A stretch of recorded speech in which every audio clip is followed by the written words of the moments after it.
السلام علیکم ورحمۃ اللہ۔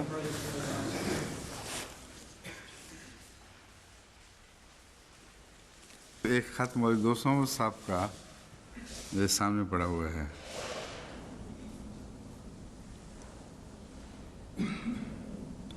یہ اچھا دلچسپ خط ہے کل کے درس سے تعلق میں، اور اس میں یہ معروف واقعہ ہے جماعت احمدیہ کی تاریخ کا، لیکن کل کے درس میں اس کا میں نے ذکر نہیں کیا تھا۔ مولوی دوستوں صاحب نے اچھا کیا، یہ برمحل بات کی ہے۔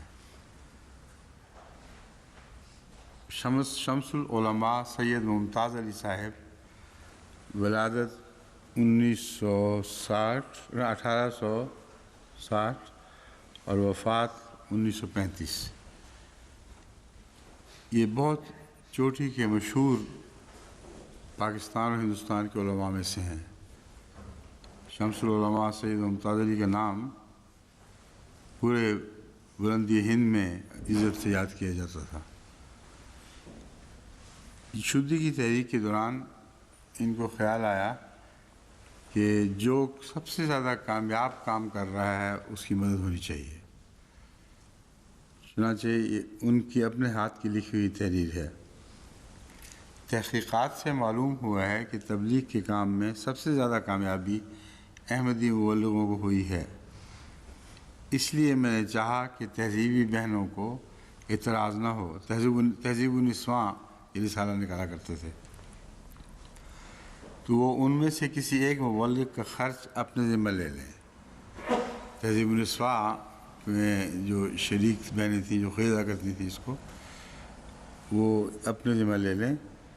مگر اس اثناء میں ہمارے علماء نے اعلان شائع کیا کہ احمدی فرقہ کے لوگ سب کافر ہیں، اور ان کا کفر ملکانہ راجپوتوں کے کفر سے بھی زیادہ شدید ہے۔ وہی یہودی عادت جس کا قرآن نے ذکر کیا، دیکھو کتنی صفائی سے پوری ہو رہی ہے۔ سب کافر ہیں اور ان کا کفر ملکانہ راجپوتوں کے کفر سے بھی زیادہ شدید ہے۔ اس زمانے میں علماء کا کام مسلمان بنانا نہیں ہے، بلکہ مسلمانوں کو کافر بنانا ہے۔ یہ وہی زمانہ ہے جو اور آگے بڑھ گیا ذرا۔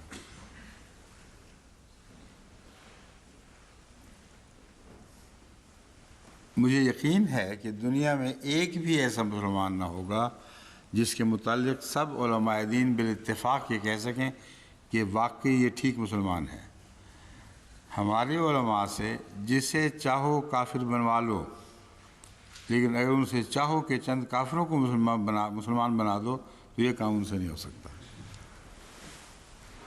یہ اچھا انہوں نے بھیجا ہے اقتباس، ماشاء اللہ۔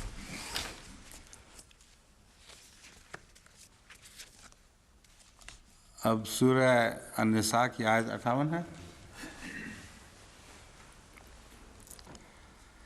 اعوذ باللہ من الشیطان الرجیم، بسم اللہ الرحمن الرحیم، والذین آمنوا وعملوا الصالحات سندخلهم جنات تجری من تحتها الانہار خالدین فیہا ابدا لهم فيها أزواج مطهرة وندخلهم ظلا ظليلا۔ اس آیت پر ابھی بحث جاری تھی کہ وہ ختم ہوا۔ نعمائے جنت کی تشریح میں یہ ذکر چلا تھا کہ لہم فیہا ازواج مطہرۃ، کہ ان کے لیے جنت میں پاکیزہ جوڑے ہوں گے۔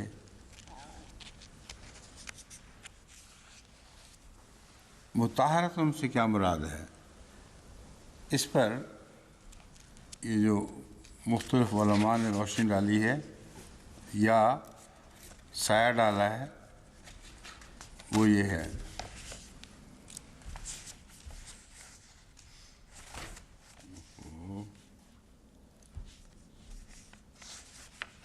ہو گیا اتنا سطر۔ امام راضی نے تفسیر کبیر راضی میں ان علماء کی باتیں جو اکٹھی کی ہیں ان میں سے ایک یہ بھی ہے۔ فرمان الہی لہم فیہا ازواج مطہرۃ ہے، اس سے مراد دو قسم کی طہارتیں ہیں، ایک حیض اور انفاس اور دوسری دنیاوی ناپاکیوں سے وہاں عورتیں پاک ہوں گی، ان کو حیض نہیں آئے گا، نفاس نہیں ہوگا۔ اور ایک یہ ہے ان کی یعنی بنا بیٹھے ہیں عورتیں یہاں والی، اس پہ تلے بیٹھے ہیں، لیکن کچھ جو وقفے پڑ جایا کرتے ہیں شریعت کی وہ کہتے ہیں وہ نہیں پڑیں گے۔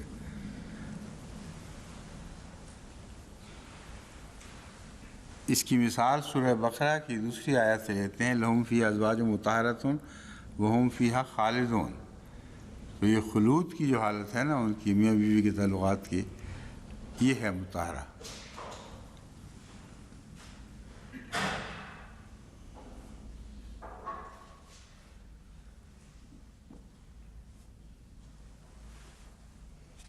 اب سنیے ازواج مطہرات کی اصل بات۔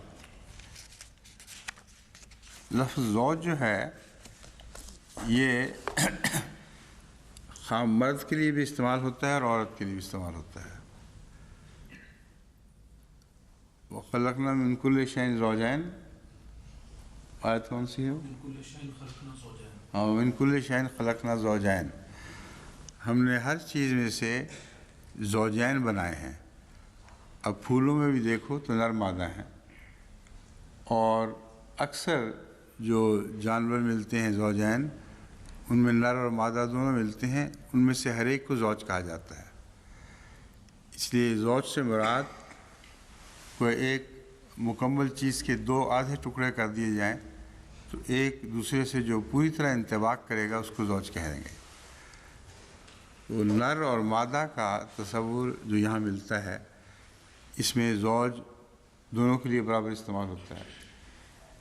قرآن کریم نے جو وہاں زوج کا استعمال کیا ہے، اگر اس سے مراد جیسا کہ یہ علماء مردوں پر بات کو ختم کر دیتے ہیں، یہ لیا جائے کہ صرف مردوں کے لیے جنت ہے اور عورتوں کے لیے کوئی جنت نہیں، تو نہایت ہی ظالمانہ خیال ہوگا، کیونکہ قرآن کریم کی دیگر آیات بکثرت اس کو رد کر رہی ہیں۔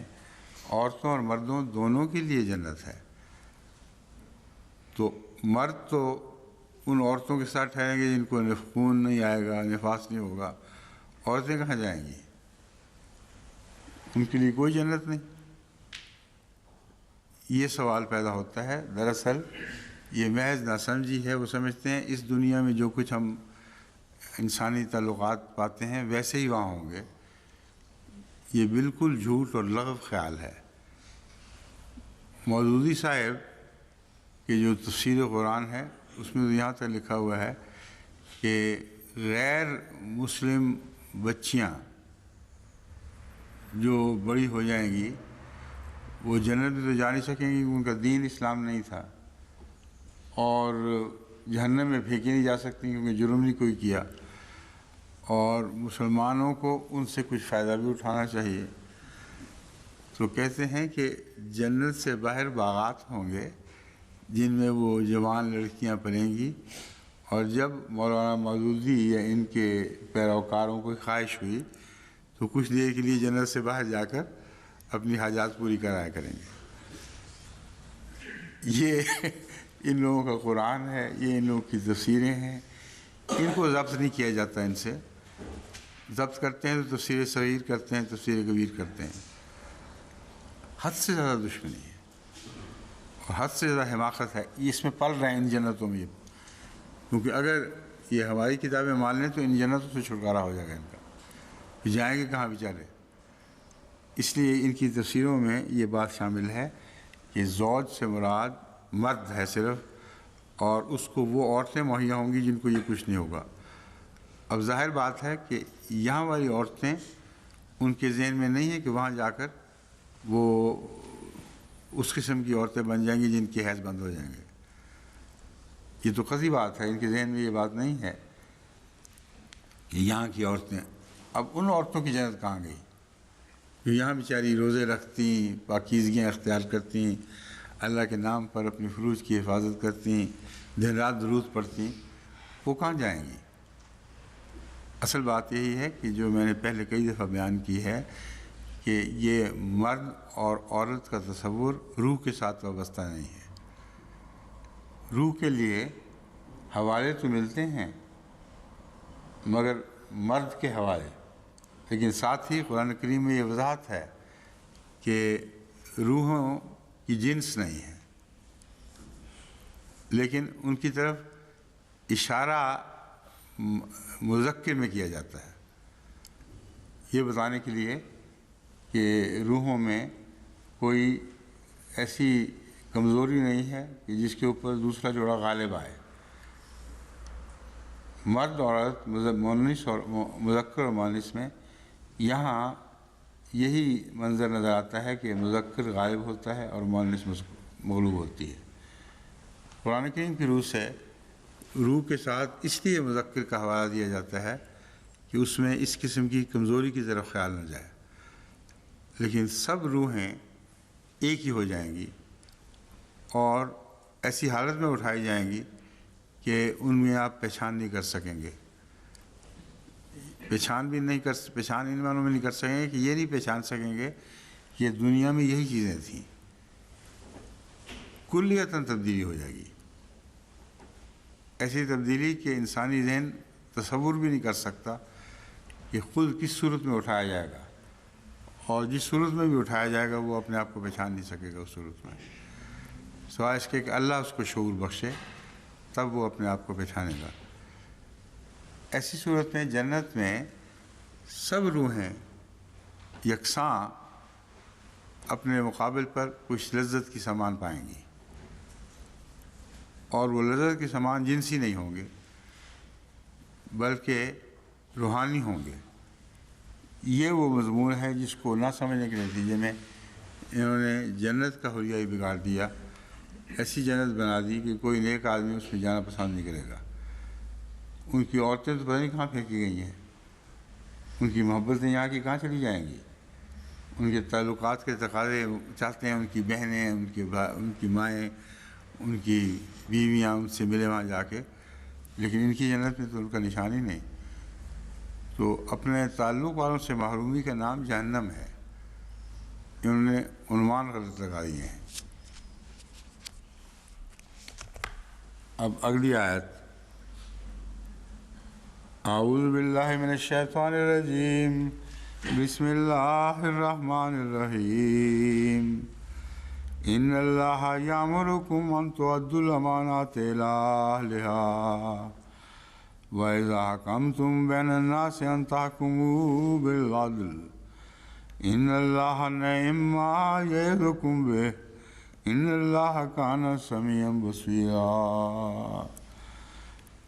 یہ عدل کا مضمون ہے جو ہر چیز پر حاوی ہے، اور اس سے پہلی آیت میں بھی مردوں اور عورتوں زوجین میں جو عدل کا مضمون تھا وہ بالکل ظاہر و باہر تھا۔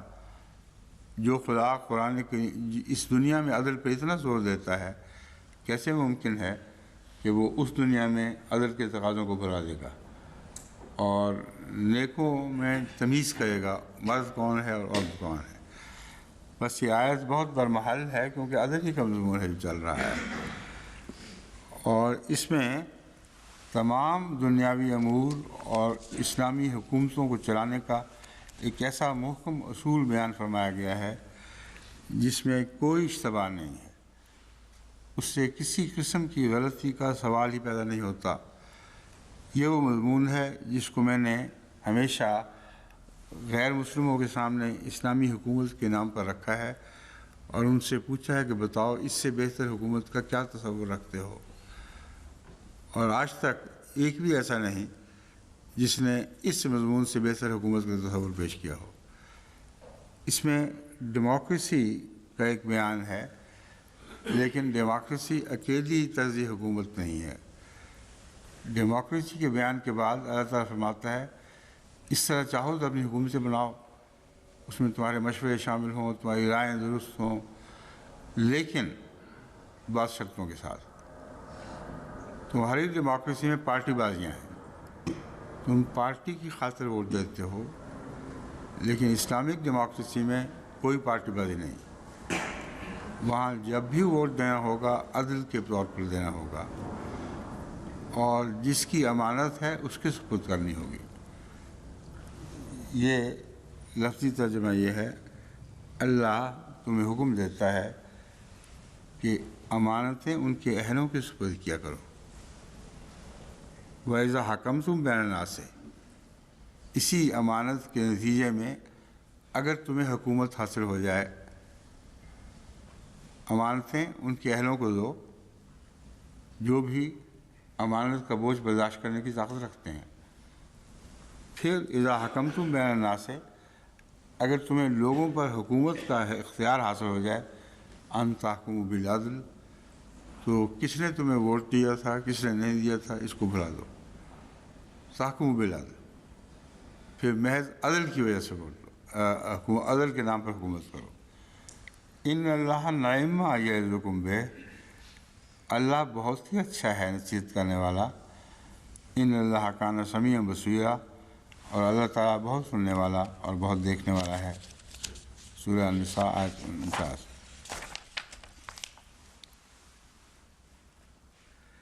امام راغب اصفہانی فرماتے ہیں حکمہ کے اصل معنی کسی چیز کی اصلاح کے لیے اسے روک دینے کے ہیں، اسی بنا پر لغام کو حکمت الدابۃ کہتے ہیں۔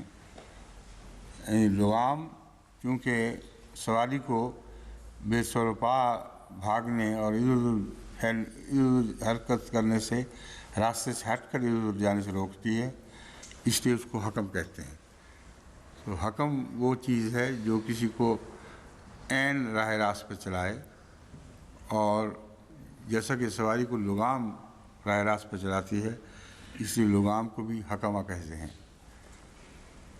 ایک شاعر کہتا ہے ابنی حنیفہ تا آخموا صفہاءکم، کہ اے بنی حنیفہ اپنے صفحاء کے منہ میں لغام دو، جو بے وقوف ہیں تم میں ان کے منہ میں لغام دو۔ یہاں آخموا کے معنی حکومت کرو نہیں بلکہ لغام دینا ہے۔ الحکم کسی چیز کے متعلق فیصلہ کرنے کا نام حکم ہے، خواہ وہ فیصلہ دوسرے پر لازم کر دیا جائے یا نا لازم کیا جائے، جیسا کہ فرمایا یحکم بہ ذوی عدل منکم، تم میں سے جو ذوی عدل ہیں، عدل والے لوگ ہیں، وہ فیصلہ کریں، خواہ ان کو فیصلہ ٹھونسنے کا اختیار ہو یا نہ ہو، خواہ کوئی ان کے فیصلے سے روگردانی کرے، مگر ذوی عدل کا کام ہے دو صاحب عدل لوگ تمہارے رشتہ داروں میں سے وہ اٹھیں اور عدل کے مطابق فیصلہ کریں۔ ایک شاعر کہتا ہے فاحکم کا حکم فتاة الحی اذ نظرت الی حمام سرائن وارد سمدی،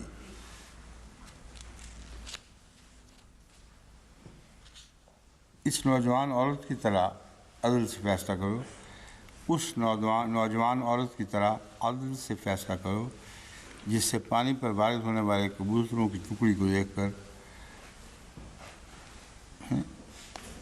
جس سے پانی پر وارد ہونے والے کبوتروں کی ٹکڑی کو دیکھ کر ان کی صحیح تعداد بتا دی تھی. یہ کیا لکھا ہے؟ اس عورت نے مفردات میں ہے، اس لیے میں احتراماً میں پڑھ رہا ہوں، مگر مجھے کچھ پتہ نہیں کہ کس عورت نے کتنی کبوتریاں گنی تھیں، مگر جو بھی گنی تھیں امام راغب کہتے ہیں ٹھیک گنی تھیں، اس لیے چونکہ گنتی ٹھیک تھی اس لیے وہ عدل سے فیصلہ تھا. امام راغب لکھتے ہیں مفردات میں کہ حکم کا لفظ حکمہ سے عام ہے، ہر حکمت کو حکم کہہ سکتے ہیں لیکن ہر حکم حکمت نہیں ہو سکتا. یہ بالکل واضح اور قطعی بات ہے کہ ہر حکم جو دیا جاتا ہے وہ حکمہ نہیں ہوا کرتا. لوگ بے حکمت حکم بھی دیا کرتے ہیں لیکن ہر حکمت کی بات کو حکم کہہ سکتے ہیں. وہ اپنے اندر نافذ ہونے کی صلاحیت رکھتی ہے. اس میں حکم کے معنی بڑی شدت سے پائے جاتے ہیں. اگر اس کو رد کر دو گے تو اپنا نقصان کرو گے. حکم ماہر منصف کو کہا جاتا ہے. اس میں لفظ حاکم سے زیادہ مبالغہ پایا جاتا ہے. حکم حکمن عدلن جو حضرت امام مہدی اور مسیح دونوں کے لیے استعمال ہوا ہے پیشگوئیوں میں رسول اللہ صلی اللہ علیہ وسلم کی، وہ یہ حکم ہے. کہتے ہیں یہاں حاکم سے بہت زیادہ شدت کے لیے لفظ حکم بولا جاتا ہے. ایسا ماہر منصف جس میں غلطی کا کوئی بھی شائبہ نہ ہو. وہ جو فیصلے پر بیٹھے گا تو بڑے زور سے صحیح فیصلہ نافذ کرے گا. اس میں مبالغہ پایا جاتا ہے. افغیر اللہ ابغی حکمن، جیسا کہ اللہ تعالیٰ فرماتا ہے کہہ دے افغیر اللہ ابغی حکمن، کیا تم یہ چاہتے ہو کہ میں اللہ کے سوا بھی کوئی حکم ڈھونڈوں، کسی اور کی طرف اپنے فیصلے لے جاؤں؟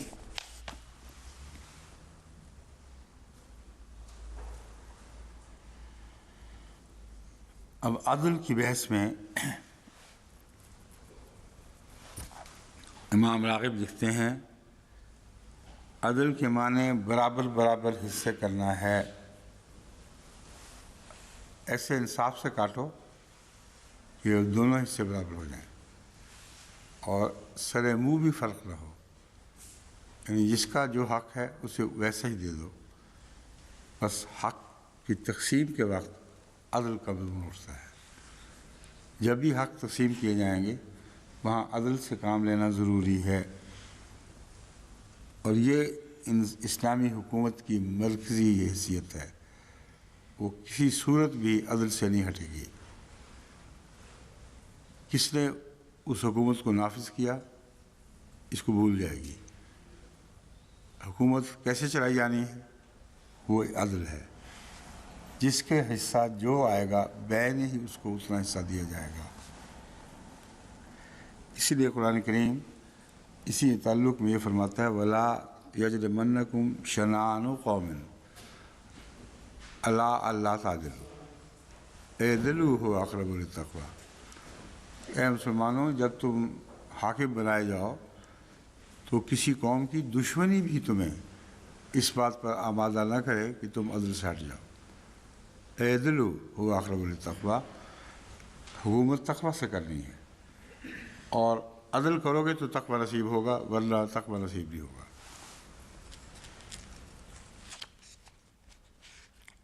اکرم میں ہے العدل ضد الجور، یعنی ظلم کا برعکس عدل ہے.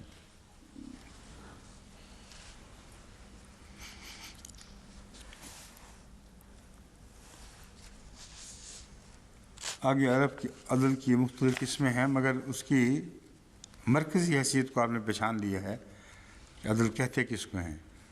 اس کے بعد مزید لغت کی بحث کی ضرورت نہیں.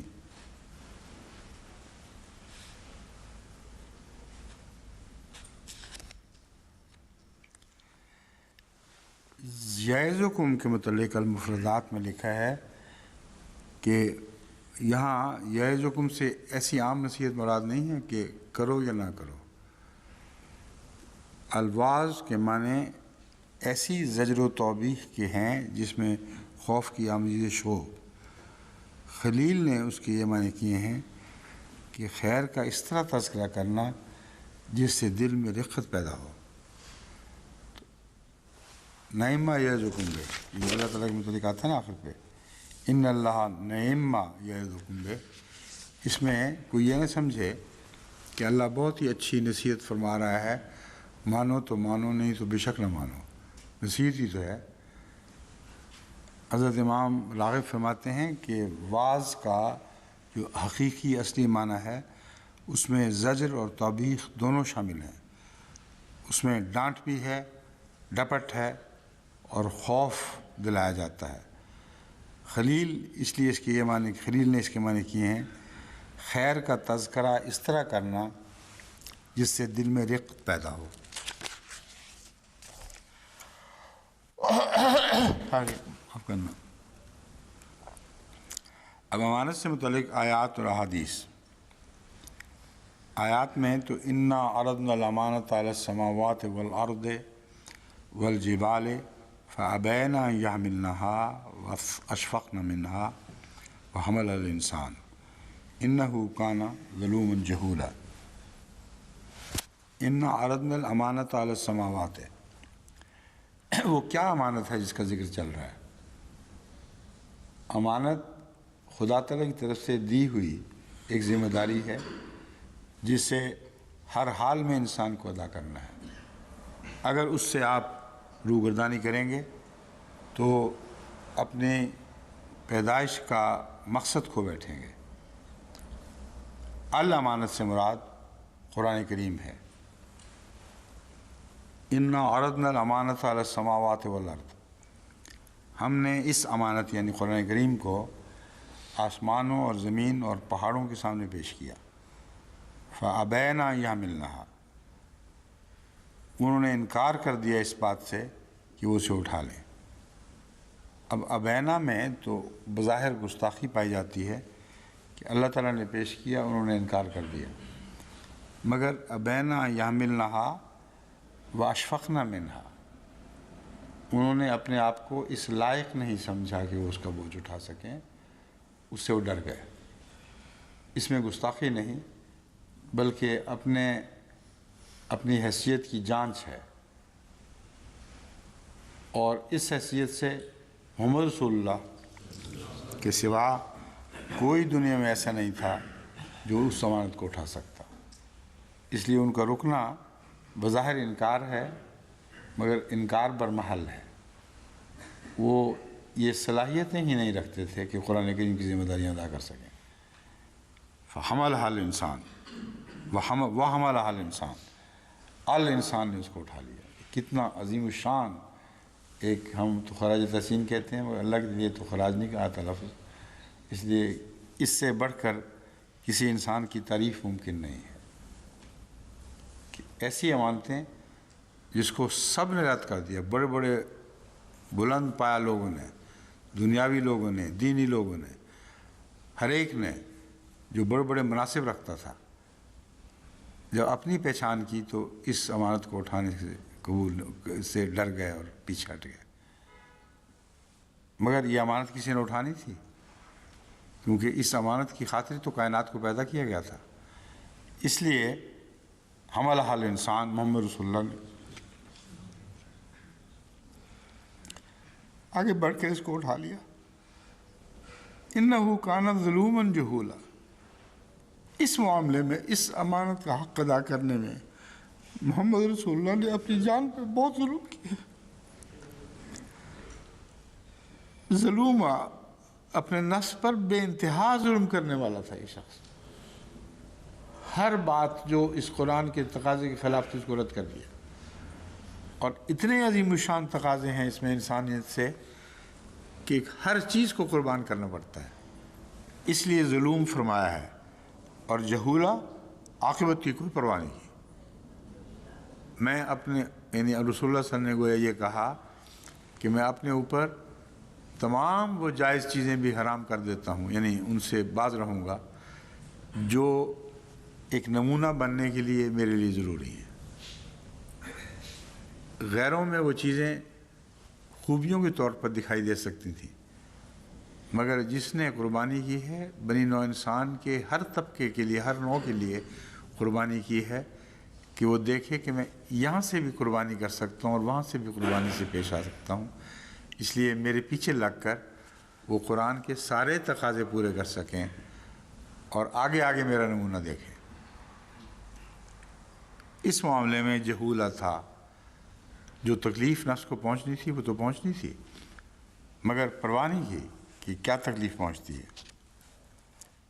یہ سورہ احزاب کی آیت ہے جو اسی آیت کے مضمون پر مزید روشنی ڈال رہی ہے۔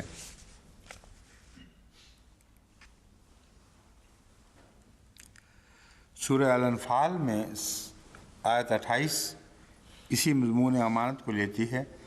یا ایھا الذین آمنوا لا تخونوا اللہ والرسول وتخونوا اماناتکم وانتم تعلمون۔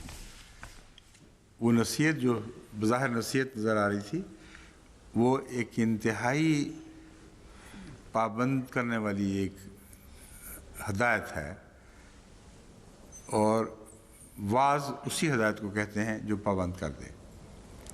چنانچہ سورہ الانفال کی 28ویں آیت میں یا ایھا الذین آمنوا لا تخونوا اللہ والرسول وتخونوا اماناتکم، کہ اے لوگو جب تم اپنی امانتوں میں خیانت کرتے ہو جو خدا نے تمہارے سپرد کی ہوئی ہیں، وہ چھوٹی چھوٹی ہی صحیح، مگر یاد رکھنا کہ جب ان میں تم خیانت کرو گے تو اللہ اور رسول کی امانتوں میں خیانت کرو گے۔ یہ مسئلہ کوئی ذاتی حیثیت کا نہیں، یہ شریعت پر عمل درآمد کرنے کا مسئلہ بن جاتا ہے۔ اس لیے تمہیں اپنے دائرے میں بھی خیانت کا حق نہیں ہے۔ خیانت اپنے چھوٹے دائروں میں کرو گے تو اللہ اور رسول کی امانتوں کے بھی لازماً خیانت کرنے والے بن جاؤ گے۔ اس خیانت کا مضمون ادنا سے ادنا افعال سے بھی ہے، کا تعلق رکھتا ہے، اور ہر شخص جو خائن نہ ہو وہی یہ صلاحیت رکھتا ہے کہ اللہ اور رسول کی پیروی کرے، لیکن اگر وہ اپنے چھوٹے چھوٹے معاملات میں خیانت کرے گا تو وہ راہ راست ہٹ جائے گا اور اللہ اور رسول کی خیانت کرنے والا بن جائے گا۔ بس اس آیت کریمہ میں ان تؤدوا الامانات الی اہلھا میں یہی مضمون ہے، اور ساتھ ہی فرمایا ہے ان اللہ نعم ما یعظکم بہ، بہت ہی عمدہ نصیحت فرما رہا ہے، مگر نصیحت ایسی ہے جس پر لازماً عمل کرنا ہوگا۔ سورہ المعارج میں انہی امانات کے ذکر میں اللہ تعالیٰ فرماتا ہے وَهُمْ لِأَمَانَاتِهِمْ وَعَهْدِهِمْ رَاعُونَ، کہ وہ لوگ ایسے ہیں خدا والے جو اپنی امانتوں میں اور ان عہدوں میں جو وہ کرتے ہیں راعون، ان کی حفاظت کرتے ہیں، ان پر ہر وقت نگاہ رکھتے ہیں کہ کبھی بھی ان چیزوں میں کوتاہی نہ ہو۔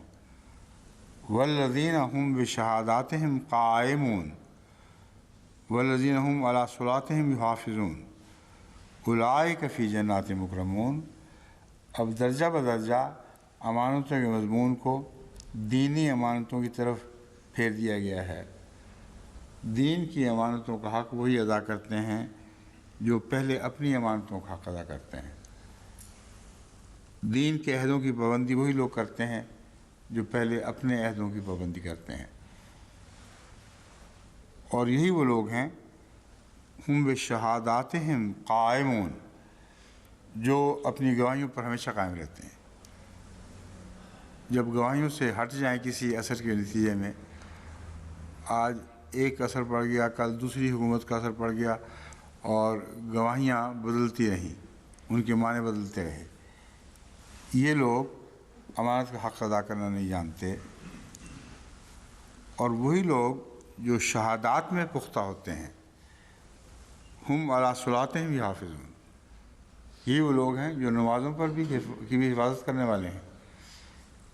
اولئک فی جنات مکرمون، یہی وہ لوگ ہیں جو جنتوں میں اعزاز کے ساتھ رکھے جائیں گے، مکرمون، ان کی عزت کی جائے گی۔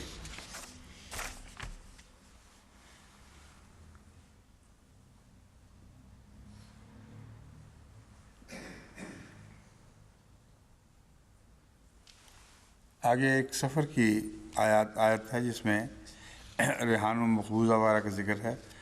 یہ چونکہ مضمون بڑا پیچیدہ ہے اور تفصیل سے وضاحت چاہتا ہے، میں یہاں اس آیت کے ذکر کو چھوڑ دیتا ہوں.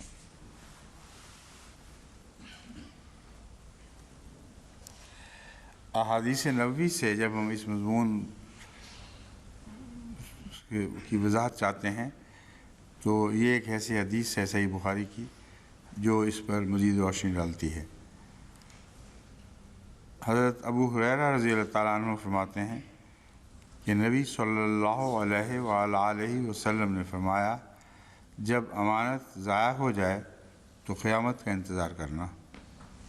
عرض کیا گیا، یا رسول اللہ، امانت کے ضائع ہونے سے کیا مراد ہے؟ آپ نے فرمایا، امور کی کلید نااہل لوگوں کے سپرد کی جائے تو قیامت کا انتظار کرنا. یہ ہے وہ اس مضمون کے ساتھ تعلق جو میں نے آیت شروع میں تلاوت کی تھی. امور کی کلید نااہل لوگوں کے سپرد کی جائے تو یہ امانت میں خیانت ہے، اور اس کی سزا کیا ہے؟ قیامت کا انتظار کرنا. ترجمہ کرنے والے نے لفظ قیامت جو ترجمہ کیا ہے درست نہیں ہے، بلکہ اصل لفظ کو اسی طرح چھوڑ دینا چاہیے تھا. فانتظر الساعہ، تو ساتھ کا انتظار کرنا.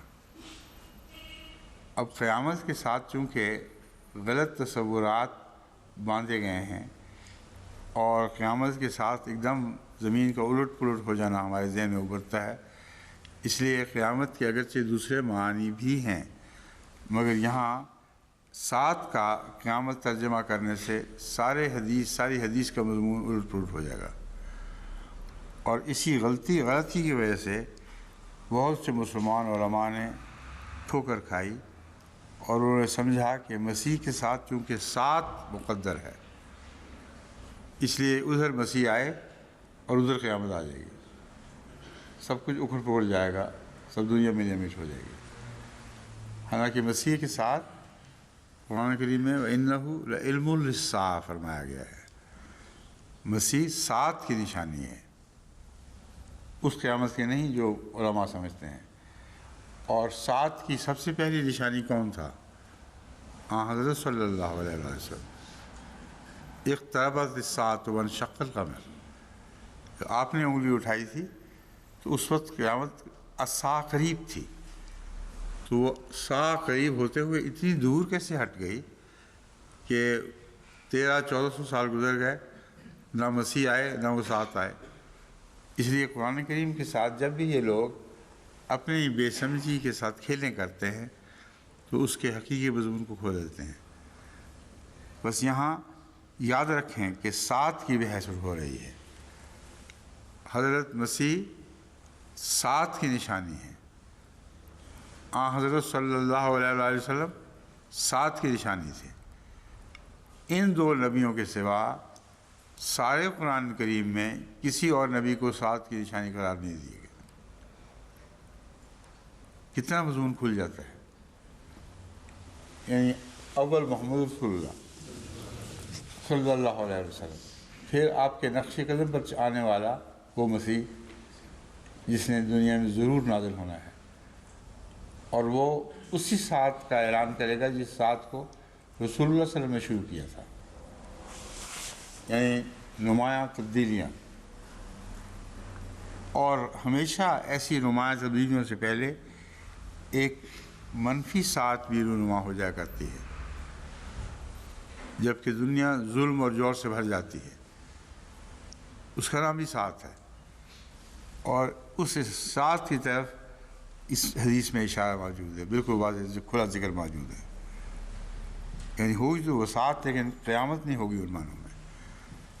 جب دنیا میں فاسق جبر کرنے والے، لوگوں کے حق مارنے والے بادشاہ آنے شروع ہو جائیں گے، حکومتیں آنی شروع ہو جائیں گی، اس وقت انتظار کرنا کہ ان کے لیے ایک ساتھ مقدر ہے جو ان کا سارا نظام اکھاڑ کے پھینک دے گی. وہ ان کے ظلم و جور پر مبنی نظام حکومت کو اکھیڑ دے گی۔ یہ وقت ہے جو نہ صرف مذہبی قوموں پر آیا کرتا ہے بلکہ غیر مذہبی قوموں پر بھی آیا کرتا ہے، کیونکہ دنیا میں تبدیلیوں کی تاریخ پر آپ غور کریں، جب بھی ظلم و جور سے دنیا بھرتی ہے تو اسی کے اندر سے وہ ساتھ اٹھتی ہے، ایک رد عمل رونما ہوتا ہے جو فاسق اور ظالم نظام کو پارا پارا کر ڈالتا ہے۔ یہ ایک قاعدہ کلیہ ہے جس کی طرف حضرت صلی اللہ علیہ وسلم نے اشارہ فرمایا، یعنی کھل کے، بلکہ اشارہ کیا، کھل کے ذکر فرمایا ہے، اور یہ بیان کر دیا ہے کہ اس ساتھ کو ٹالنے کا صرف ایک طریق ہے کہ جب تم ووٹ دو تو امانت اس کے سپرد کرو جو اس کا حل ہو۔ مذہب نہیں دیکھنا، اس کی قومی وابستگیاں نہیں دیکھنی، اور کوئی رشتہ نہیں دیکھنا، یہ دیکھنا ہے کہ وہ عدل کے تقاضے پورے کرتا ہے کہ نہیں۔ دنیاوی حکومت میں بھی عدل اسی طرح نگران رہے گا جس طرح دینی حکومت میں عدل نگران رہتا ہے۔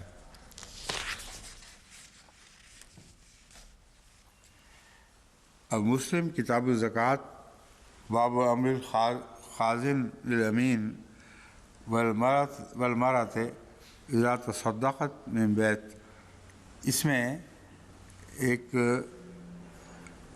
خزانچی ہونے کے مضمون کو بیان فرمایا گیا ہے۔ ضمن مجھے یاد آ گیا کہ ایک کتاب ہے جو جہاں تک مجھے یاد پڑتا ہے میرے پاس ربا میں بھی تھی۔ اس کتاب میں امام بخاری اور امام مسلم کی وہ روایات اکٹھی کر دی گئی ہیں جو الفاظ کے لحاظ سے زیادہ تر ملتی ہیں۔ یہ تو ناممکن ہے کہ تمام ایسی حدیثوں کو اکٹھا کیا جائے جو بین ہی ملتی ہوں اور پھر ایک کتاب بن سکے۔ چند حدیثیں ہوں گی، پھر اس پر بات رہ جائے گی۔ لیکن سویڈن کے ایک غیر مسلم مستشرق مصنف نے یہ بہت ہی حکمت اور علم کی بات کی ہے۔ اس نے یہ کتاب لکھی تھی اور اس نے اس کتاب کے متعلق یہ وصیت کی تھی کہ یہ ساری کتب جو میں نے اسلام پر اور مختلف امور پر لکھی ہیں، یہ اپشالہ یونیورسٹی کو تحفتاً وصیت میں دی جا رہی ہیں۔ ان میں یہ کتاب بھی شامل تھی۔ شکر للہ کہ ان سے غلطی ہو گئی اور انہوں نے اس وصیت پر غور ہی نہیں کیا اور کتابوں کی نیلامی بلا دی۔ یہ اپنے پیچھے کتابیں چھوڑ کے جا رہا ہے۔ مولوی محمد احمد صاحب جلیل کے داماد ہیں، غالباً انہوں نے، ناصر پرویز پروازی صاحب، انہوں نے اس وقت یہ کتاب حاصل کر لی جب ابھی ان کو غلطی کا احساس نہیں ہوا تھا، اور اس کی ورثے میں چھوڑی ہوئی کتاب آج میرے پاس وہاں پڑی ہوئی ہے۔ انہوں نے فوراً کتاب خریدی اور ادھر انہوں نے کتاب خریدی، ادھر پتہ چل گیا کہ غلطی ہو گئی تھی، تمام سیل بند کر دی گئی، اور جو بقیہ کتابیں تھیں ان کو اب اپشالہ یونیورسٹی میں امانتاً رکھوا دیا گیا ہے۔ تو جس کی امانت تھی یعنی ہماری، وہ ہم تک پہنچ گئی ہے۔ اب آئندہ سے آپ جو حدیث کے حوالے دیکھا کریں گے تو بہت آسانی ہو جائے گی، اور وہ میرے دفتر سے آپ وصول کر لینا۔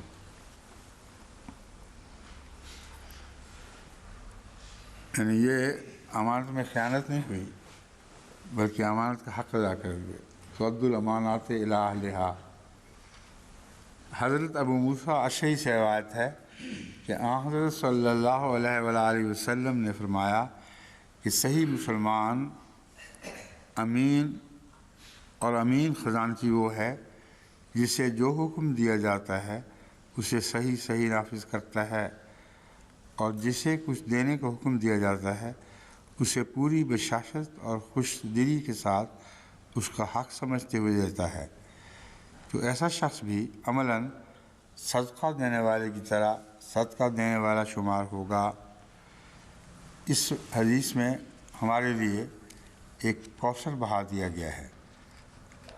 اصل امین امانت کے وارث تو حضرت محمد رسول اللہ صلی اللہ علیہ وسلم ہے۔ اب آپ نے جو امانت کا حق ادا کیا اور سب کچھ مین ون ہمیں بیان فرما دیا، اب ہم اس کو آگے چلائیں تو ہمارے حصے میں کیا ہے؟ ہم نے تو ایک امین کی باتوں کو، اس کے احسان کو دنیا میں جاری کیا ہے، تو اس جاری کرنے میں دو پہلو ہیں۔ اگر ہم اس کو جاری کریں اور کچھ غلطی سے اپنے نفس کی ملونی شامل کر دیں تو ہم سے پوچھا جائے گا۔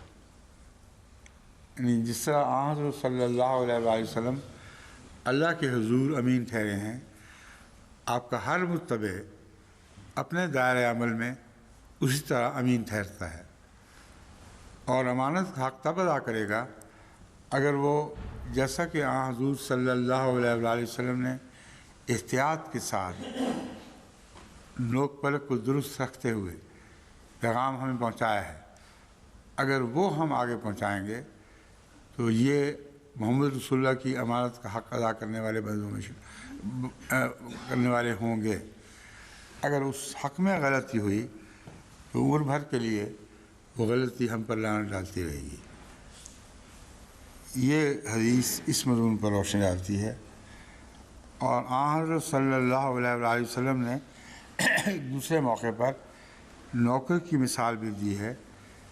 ایک نوکر اگر اپنے مالک کے کہنے پر کوئی چیز خوشی اور خوشحالی کے ساتھ اور قلب کی وسعت کے ساتھ آگے تقسیم کر دیتا ہے جیسا مالک نے کہا ہے، تو وہ نوکر بھی مدح کا مستحق ہے اور اس نے اپنے مالک کا حق خوب ادا کیا۔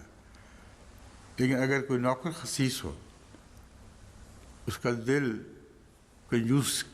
سخت کنجوسی کی طرف مائل ہو، تو مالک تو کہتا ہے کہ اس کو اتنے ڈول ڈال دو، وہ تھوڑا سا دے کر کہے کہ میں نے سب کچھ کر دیا، تو وہ مالک کی وسعت قلبی کی راہ میں حائل ہو جاتا ہے، اور اس کو سزا ملنی چاہیے۔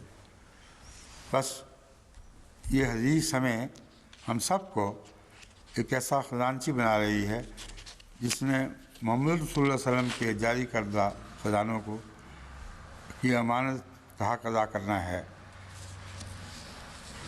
چنانچہ یہ خزانے وہی ہیں جو ہمیشہ سے چلے آ رہے ہیں۔ نبی امانت کا حق ادا کرتا ہے اور غیر نبی نہیں کرتا۔ حضرت مسیح موعود علیہ السلام نے اسی مضمون کو یوں بیان فرمایا ہے، وہ خزائن جو ہزاروں سال سے مضمون تھے، میں انہیں دیتا ہوں، اب میں دیتا ہوں اگر ہوئے کوئی امیدوار۔ تو خزائن جو خدا تعالیٰ کی طرف سے نازل ہوتے ہیں، ان کا ہر نبی امین ہوا کرتا ہے، اور ان سے بددیانتی کرنے والے ہر نبی کے زمانے میں لوگ موجود ہوتے ہیں۔ ان ساری تعلیمات کو حضرت محمد رسول اللہ صلی اللہ علیہ وسلم نے یکجا کر دیا، اور حضرت محمد رسول اللہ سے فیض پا کر حضرت مسیح موعود علیہ السلام نے ان کو عام کر دیا، اور فرمایا یا قطعی ز بحر کمال محمد، میں جو یہ خزانے لٹا رہا ہوں یہ اپنی طرف سے نہیں، یہ قطعی ز بحر کمال محمد، محمد رسول اللہ کے سمندر کا ایک قطرہ ہے جو میں جاری کر رہا ہوں، اور ایک کوثر بن گیا ہے، جس نے فائدہ اٹھانا ہے وہ اٹھائے۔ اس مضمون میں بددیانتی کی انتہا ملانوں نے کی ہے، جنہوں نے یہ کہا کہ حضرت مسیح موعود علیہ السلام نے اپنے تو 300 معجزات بیان کیے اور محمد رسول اللہ کے 30 معجزات، حالانکہ اپنے جو 300 معجزات نہیں، نشانات بیان کیے، ان سارے نشانوں کو محمد رسول اللہ علیہ وسلم کے ایک معجزہ کی طرف منسوب کر کے اس کے ایک قطرے سے جاری ہونے والے نشانات بیان فرمایا۔ اتنی ظالمانہ بددیانتی سے قیام لیتے ہیں مولوی کہ امانت کے حق کی باتیں ہو رہی ہیں، ان کو امانت کا پتہ ہی کوئی نہیں کہ امانت کیا چیز ہے۔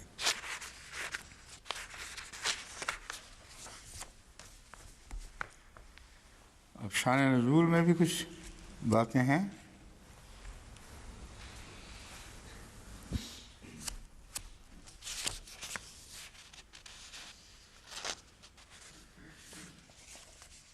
میں دیکھ کے بتاتا ہوں، شاید کوئی بتائیں والی بات ہو.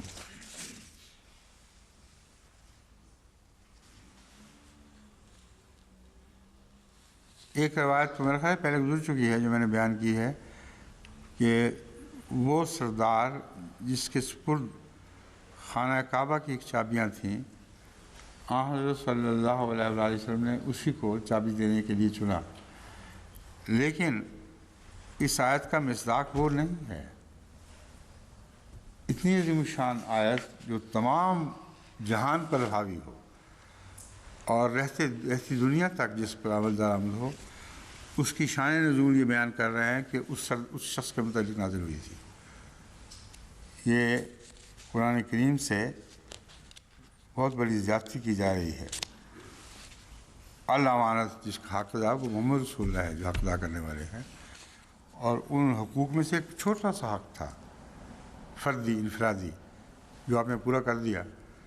تو گویا اس عالمی حق کو ادا کرنے کی توجہ ہٹا کر یہ علماء ہمیں کہتے ہیں کہ آیت اس لیے نازل ہوئی تھی کہ اس کا حق ادا کرو.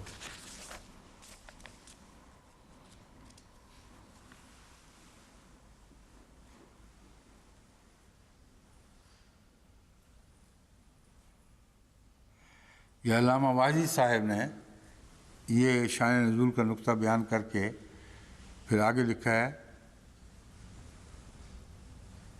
پہلے علی کی حضرت علی رضی اللہ تعالیٰ عنہ کو سپرد کی تھی. اس کے بعد یہ آیت نازل ہوئی تو آپ نے علی سے کہا کہ معذرت کے ساتھ عثمان کو لوٹا دو.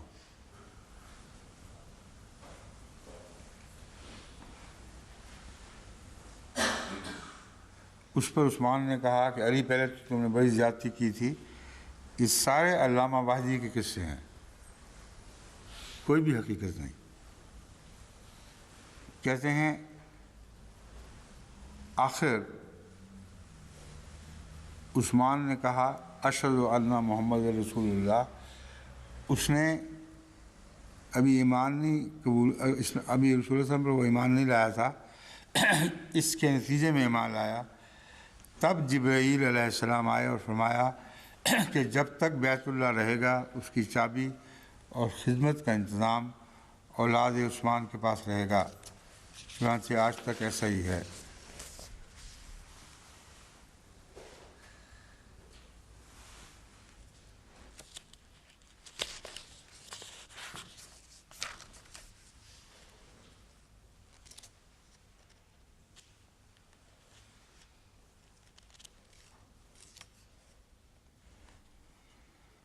علامہ شوکانی جیسے میں نے پہلے بھی بیان کیا تھا، بسا اوقات بہت اچھی باتیں بیان کرتے ہیں اور تعریف کے ساتھ اور دعا کے ساتھ ان کا ذکر خیر چلنا چاہیے. آپ فرماتے ہیں یہ آیت کریمہ ان امہات الآیات میں سے ایک ہے جو بہت سے احکام شریعت پر مشتمل ہے. اب وہ عثمان والا واقعہ کہاں اور کہاں اس آیت کی عظمت اور اس کی وسعت کا بیان امام شوکانی کی زبان میں. وہ کہتے ہیں جو آیات دوسری آیات کی ماں ہوتی ہیں ان میں سے ایک جلیل القدر آیت ہے. یہ وہ امہات الآیات میں سے بھی ایک بہت بڑی شان کی آیت ہے، کیونکہ اس میں یہ بہت سے احکام شریعت پر مشتمل ہے. کیونکہ اس آیات میں تمام انسان اپنی تمام امانتوں کے بارے میں مخاطب ہیں. اب سن لیا آپ نے، وہی بات جو ہم کہہ رہے ہیں اس کو حضرت امام شوکانی نے یہ پہلے زمانے میں کس طرح کھل کر سمجھا اور کھل کے بیان کیا.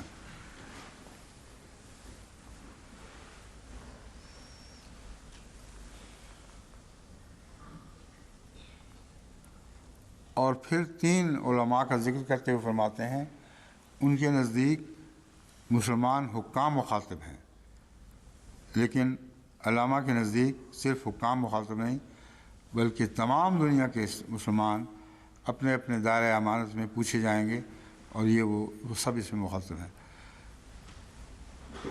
فرماتے ہیں اس خطاب میں سب سے اول والیان داخل ہیں۔ یہ کہنا جائز ہے کہ اول طور پر اس آیت کا اطلاق حکمرانوں پر ہوگا، اور درجہ بدرجہ رعایا پر بھی ہوگا۔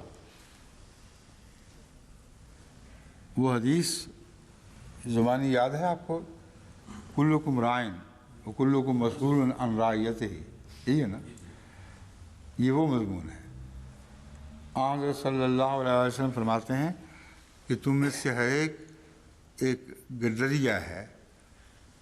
گردریہ وہ ہوتا ہے جس کی ملکیت نہیں، بھیڑیں جس کی ملکیت نہیں ہوتی، لیکن ان کی ذمہ داری اس کو ادا کرنی ہے، تو مالک نہیں ہوتا لیکن پوچھا جاتا ہے۔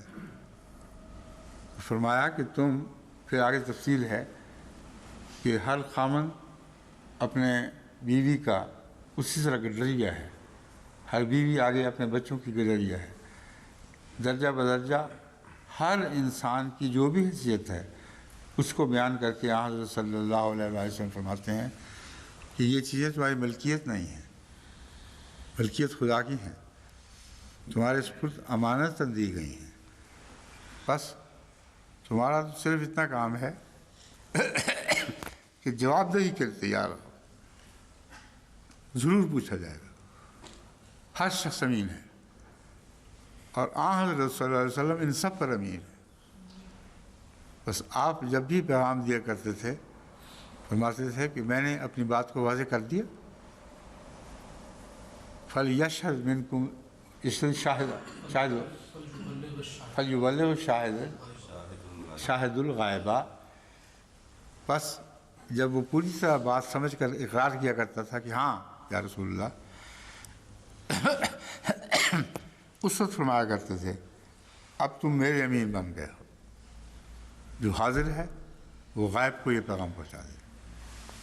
بس یہ آیت بہت ہی عظیم آیت ہے، جیسے کہ امام شوکانی نے کہا ہے، بہت سی آیات ہیں جو امہات ہیں جن سے آگے آیتیں پھوٹی ہیں، لیکن یہ تو ایسی آیت ہے جو سارے قرآن پر، ساری تعلیم پر، ساری بنی نوع انسان پر حاوی ہے۔ ادنا اور اعلیٰ، اعلیٰ اور ادنا سب اس میں برابر مخاطب ہیں۔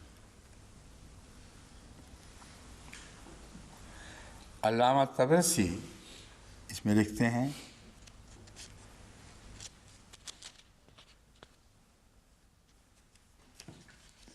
یہ وہی طبرسی بھی وہی بات کہہ رہے ہیں قریباً، لیکن اس عمدگی کے ساتھ نہیں جیسے علامہ شوکانی نے بیان کی ہے۔ اب علامہ الفیض کاشانی، یہ شیعہ ہے نا، یہ دیکھیں کیا کہتے ہیں، 1065 ہجری۔ امام راضی کے حوالے ہیں، تفصیل میں جانے کی ضرورت نہیں، صرف اتنا کافی ہے، وہ کہتے ہیں جملہ دینی اور دنیاوی معاملات کے لیے یہ آیت عام ہے۔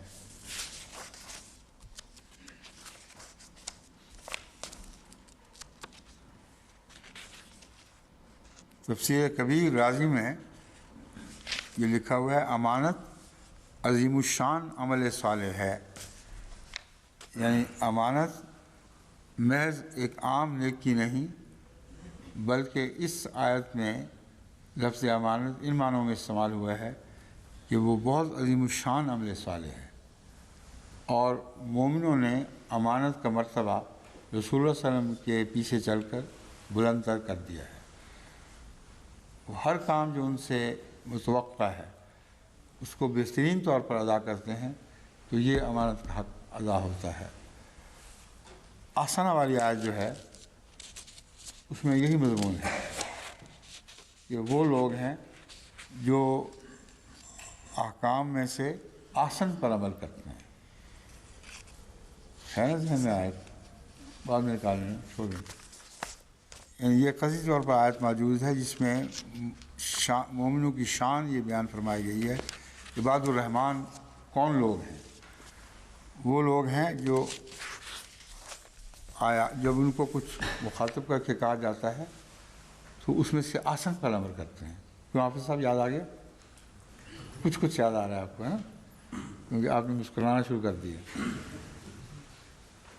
تو امانت کا حق ادنا حصول طور پر بھی بیان ادا ہو سکتا ہے اور بہت اعلیٰ طور پر بھی ادا ہو سکتا ہے۔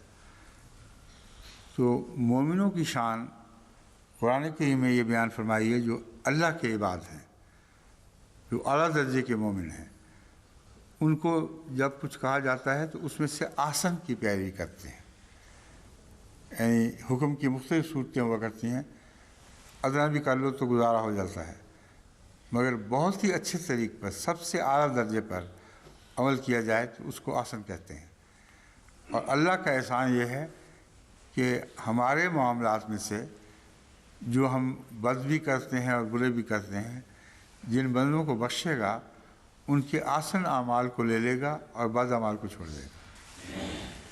تو کتنا عظیم الشان مضمون ہے یہ امانت کا، جو ایک دوسرے سے متعلق ہے۔ مل گئی؟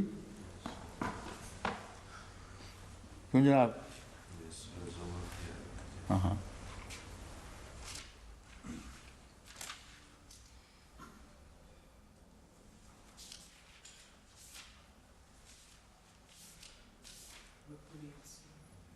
ہاں جی مل گئی۔ آپ صاحب آپ نے اپنی یادداشت کی، آپ پڑھیں، آپ انہوں نے کتابوں کی مدد سے لی ہے، آپ نے، آپ کا حق ہے، پہلے پڑھیں آپ، اور بولے بھی پہلے آپ ہی سے۔ ہاں فرمائیں۔ واتبعوا احسن ما انزل اليكم من ربكم من قبل ان ياتيكم العذاب بغتة وانتم لا تشعرون۔ یہ نہیں بات، اس میں بھی وہی مضمون ہے، یعنی مضمون وہی ہے، لیکن میں دوسری آیت کہہ رہا تھا، آپ بتائیں، آپ پڑھیں۔ آپ اعوذ باللہ من الشیطان الرجیم الذین یستمعون القول فیتبعون احسنہ اولئک الذین ھداھم اللہ واولئک ھم اولو الالباب۔ ہم اولو الالباب۔ اب یہ آیت ترجمہ کر کے سنا دیں۔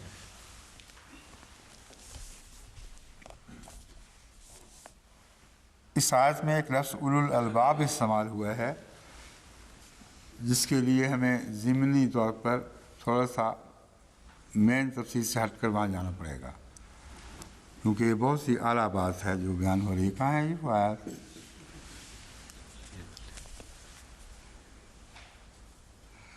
ذکر کن لوگوں کا ہے؟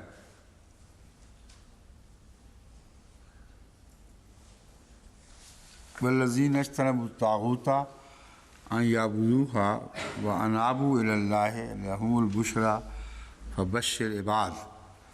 میں کہہ رہا تھا کہ عباد الرحمن یا اللہ کے عباد کی بات ہو رہی ہے، وہ یہ ہے موقع۔ پہلی آیت میں یہ ہے کہ جو طاغوت سے کلیتاً اجتناب کرتے ہیں، وانابوا الی اللہ، اور طاغوت کو چھوڑ کر اللہ کی طرف جھکتے اور اس کے حضور اپنی گردن خم کر دیتے ہیں، اس کا قرب چاہتے ہیں۔ لہم البشریٰ، یہ وہ لوگ ہیں جن کو خوشخبری ہے، فبشر عباد، بس میرے بندوں کو یہ خوشخبری دے دے۔ الذین یستمعون القول، میرے بندے کون ہوتے ہیں جن کے لیے خوشخبری ہے؟ یستمعون القول فیتبعون احسنہ، وہ بات سنتے ہیں غور سے اور پھر ان باتوں میں سے جو بیان کی جاتی ہیں سب سے اچھی بات کو پکڑ لیتے ہیں، یعنی سب سے مشکل مضمون پر ہاتھ ڈالتے ہیں۔ اولئک الذین ھداھم اللہ، یہ وہ لوگ ہیں جن کو اللہ نے ہدایت عطا فرمائی ہے۔ اولئک ھم اولو الالباب، یہ وہ لوگ ہیں جو الباب والے لوگ ہیں، یعنی ان کے دماغ میں بہت سی عقل کی گٹھلیاں ہیں۔ یہ ترجمہ حضرت مسیح موعود علیہ السلام کا ہے۔ فرماتے ہیں اولو الالباب میں یاد رکھو کہ لب اپنی ذات میں ایک عقل کے مرکز کو کہتے ہیں۔ الباب وہ گودا، یعنی جس طرح اخروٹ کا گودا ہوتا ہے، وہ بھی لب ہے۔ لب اللباب کیا ہوتا ہے؟ کسی بات کا محاصل۔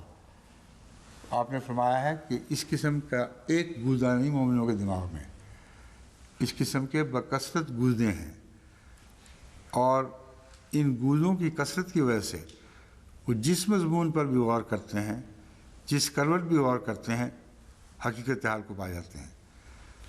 بس وہ جو آیت ہے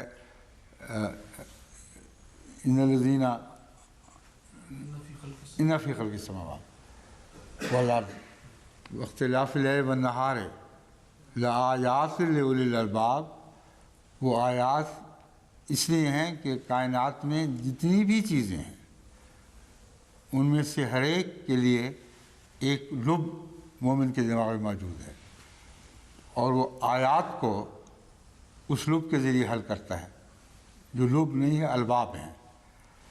بس یہاں بھی یہی لفظ استعمال ہوا ہے، وَأُولَٰئِكَ هُمْ أُولُو الْأَلْبَابِ، جو بہترین چیز کو پکڑتے ہیں یہ بات کے مغز کو پا جاتے ہیں۔ اولو الالباب سے مراد کسی بات کی کنہ کو، اس کے مغز کو پا جانے والے لوگ ہیں۔ بس یہی وہ بات آگے پھر دوسرا مضمون ہٹ جاتا ہے۔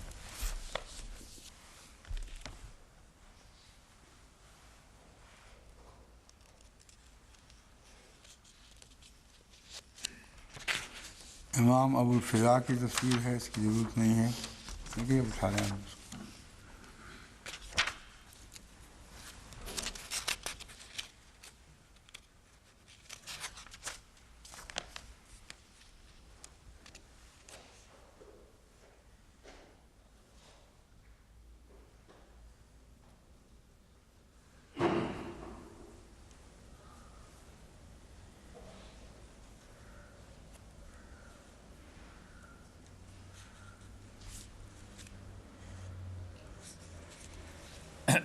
حضرت صلی اللہ علیہ وآلہ وسلم کی ایک حدیث اس مضمون پر درج ہے، وہ بھی بین ہی اس آیت کے مطابق ہے۔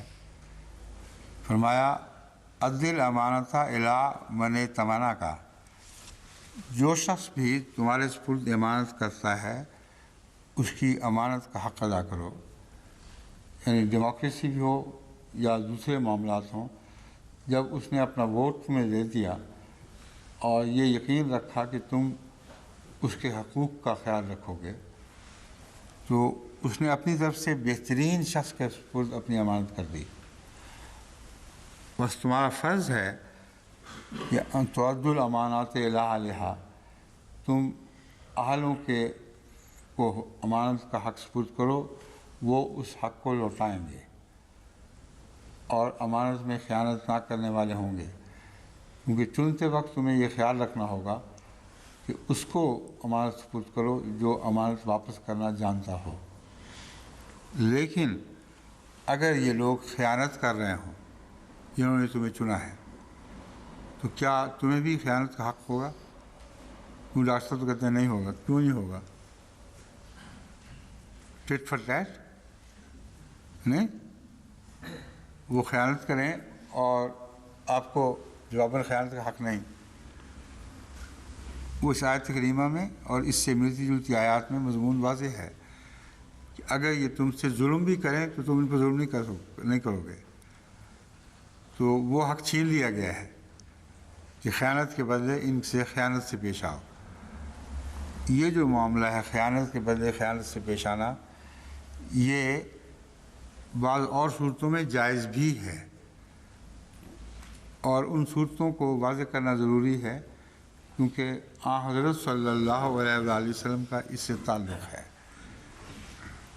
حضور صلی اللہ علیہ وآلہ وسلم نے کبھی بھی عہد کرنے والوں سے عہد شکنی نہیں کی، مگر جب انہوں نے عہد شکنی کی تو اللہ نے آپ کو یہ حق عطا فرمایا کہ وہ عہد ٹوٹ گیا ہے اب، اس لیے وہاں خیانت سے بدلے خیانت کرنے کے یہ معنی بنتے ہیں کہ انہوں نے اپنے حق کو توڑ دیا ہے، اس لیے تم جو پابند کیے گئے تھے کہ ان سے معاملہ حسن و احسان کا کرو، یعنی اس عہد میں جو باندھا گیا تھا اس کے دائرے میں تم پابند رہو۔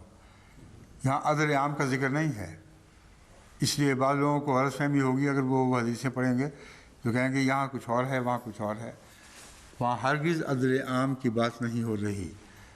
وہاں حضرت صلی اللہ علیہ وآلہ وسلم فرماتے ہیں اس معاہدے کے اندر جو شقیں ہیں ان کا عدل عام سے تعلق نہیں، باہمی سمجھوتے سے تعلق ہے. ان شقوں کے روح سے بعض دفعہ رسول اللہ صلی اللہ علیہ وسلم نے اپنے حقوق چھوڑ دیے اور پرواہ نہیں کی، باوجود اس کے کہ حق رکھتے تھے وہ حق نہیں لیے جب تک کہ دشمن نے اپنا امانت کا حق توڑنا نہیں. جب اس نے اس معاہدے میں عہد چکنی کر دی تو اللہ تعالیٰ نے محمد رسول اللہ کو آزاد کر دیا کہ اب تم ان سے ایسا معاملہ کرو کہ اپنے حقوق اپنے ہاتھ میں لے لو، اور یہ معاہدہ تمہارے حقوق کی راہ میں حائل نہیں ہونا چاہیے. یہ ہے جس کو بعض لوگ خیانت سمجھ رہے ہیں کہ خیانت کے بدلے خیانت کا حق ہے. ہرگز ایک دفعہ بھی رسول اللہ صلی اللہ علیہ وسلم نے ایسے معاملات میں خیانت نہیں کی، بلکہ ان کا حق جو تھا اس معاہدے کے اندر وہ ٹوٹنے کے نتیجے میں رسول اللہ کے حقوق آزاد ہو گئے اور اپنے حقوق پر عمل پیرا عدل کے ساتھ ہوئے ہیں، انصافی کے ساتھ نہیں ہوئے. اچھا، یہ اب وقت ہو گیا ہے، باقی انشاءاللہ پھر کل ہیں. یہ مضمون ابھی تھوڑا سا آگے چلے گا میرے خیال میں.